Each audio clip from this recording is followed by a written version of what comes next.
السلام علیکم ورحمۃ اللہ وبرکاتہ۔ الحمدللہ وحدہ والصلاة والسلام علی رسول اللہ، اما بعد فاعوذ باللہ السمیع العلیم من الشیطان الرجیم، بسم اللہ الرحمن الرحیم۔ معزز سامعین کرام، آج کا ہمارا تفسیر القرآن کا سبق جو ہے وہ سورۃ الفاتحہ کی آیت نمبر 3 اور 4 ہے۔ اللہ رب العزت فرماتے ہیں: اعوذ باللہ من الشیطان الرجیم، بسم اللہ الرحمن الرحیم، الحمد للہ رب العالمین، الرحمن الرحیم، مالک یوم الدین، ایاک نعبد و ایاک نستعین، اہدنا الصراط المستقیم، صراط الذین انعمت علیہم غیر المغضوب علیہم ولا الضالین،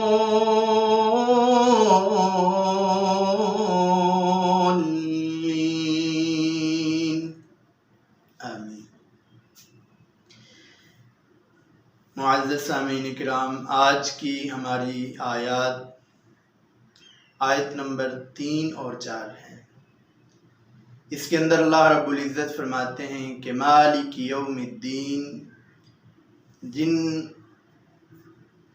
صفتوں کا حامل اللہ رب العزت، جن کا پیچھے ذکر گزر چکا ہے کہ تمام تعریفیں اللہ کے لیے ہیں، جو ساری کائنات کو پالنے والا ہے، رب ہے، داتا ہے، دستگیر ہے، اور وہ اپنے بندوں کے ساتھ بے حد رحم کرنے والا، رحمت کرنے والا، کرم کرنے والا، اور قیامت کے دن بھی اپنے بندوں کے ساتھ بے حد شفقت فرمانے والا، رحم کرنے والا۔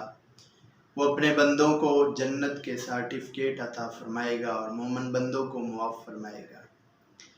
تو اس اللہ کا اس آیت مبارکہ میں ذکر اس انداز سے ہوتا ہے کہ اللہ فرماتے ہیں قیامت کا دن، جزا کا دن، بدلے کا دن آنے والا ہے، تو اللہ اس دن اپنے بندوں کے درمیان فیصلہ کریں گے، اور اس دن کسی کے ساتھ ایک رائی کے دانے کے برابر بھی ظلم زیادتی نہیں ہوگی، کسی کے ساتھ ناانصافی نہیں ہوگی، کسی کے ساتھ ظلم اور کسی کے ساتھ کسی طرح کا بھی ظلم نہیں کیا جائے گا، زیادتی نہیں کی جائے گی۔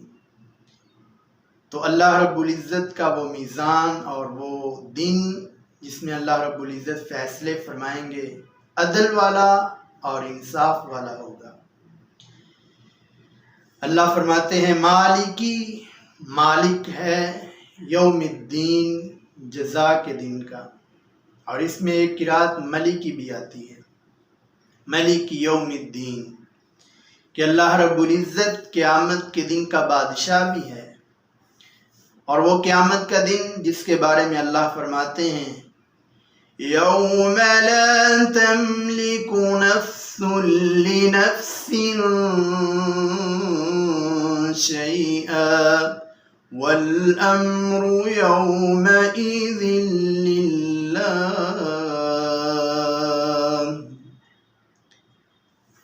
کہ وہ دن جس کے اندر کوئی جان کسی دوسری جان کی ذرہ برابر بھی مالک نہیں ہوگی۔ اس دن کس کے فیصلے چلیں گے، کس کا حکم چلے گا؟ اللہ فرماتے ہیں کہ اس دن اللہ کا حکم چلے گا اور کسی ذات کا حکم نہیں چلے گا۔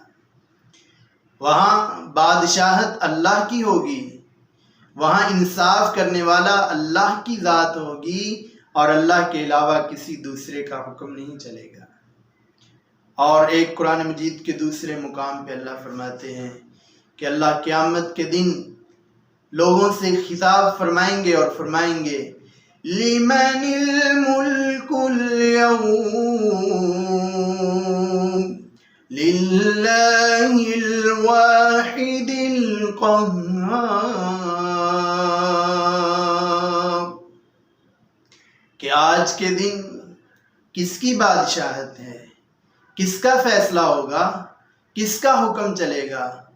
تو آگے اللہ رب العزت فرماتے ہیں کہ للہ الواحد القہار، ایک زبردست دبدبے والے اللہ کا ہی فیصلہ ہوگا، اسی کا حکم چلے گا اور اسی کا سارے انسانیت پر فیصلہ ہوتے ہوئے لوگوں کا حساب و کتاب ہوگا۔ تو وہ اللہ قیامت کے دن کا مالک ہے، وہ اللہ ساری کائنات کا مالک ہے۔ آج دنیا میں تو انسان اپنی منمانی کر لیتا ہے، اپنی مرضی سے اپنی زندگی گزار لیتا ہے، لیکن قیامت کے دن سارا کا سارا حکم، سارے کا سارا فیصلہ اللہ کا ہوگا، اور وہاں انسان اس وقت تک اپنا قدم بھی نہیں اٹھا سکے گا جب تک اس کے بارے میں فیصلہ نہیں ہو سکے گا۔ اور اس کے بعد آیت مبارکہ ہے ایاک نعبد و ایاک نستعین، کہ ہم خاص تیری ہی عبادت کرتے ہیں اور تجھ ہی سے مدد مانگتے ہیں۔ تو بندہ یہاں پہ اقرار کرتا ہے کہ اے اللہ، میں تیری ہی عبادت کروں گا، تیرے علاوہ کسی کے سامنے اپنے سر کو نہیں جھکاؤں گا، اپنی پیشانی کو نہیں جھکاؤں گا۔ اور یہ اقرار بندہ ہر نماز میں اور ہر نماز کی ہر رکعت میں، وہ نفل ہو یا فرض ہو، وہ جیسی بھی نماز ہو، اس کے اندر بندہ اقرار کرتا ہے۔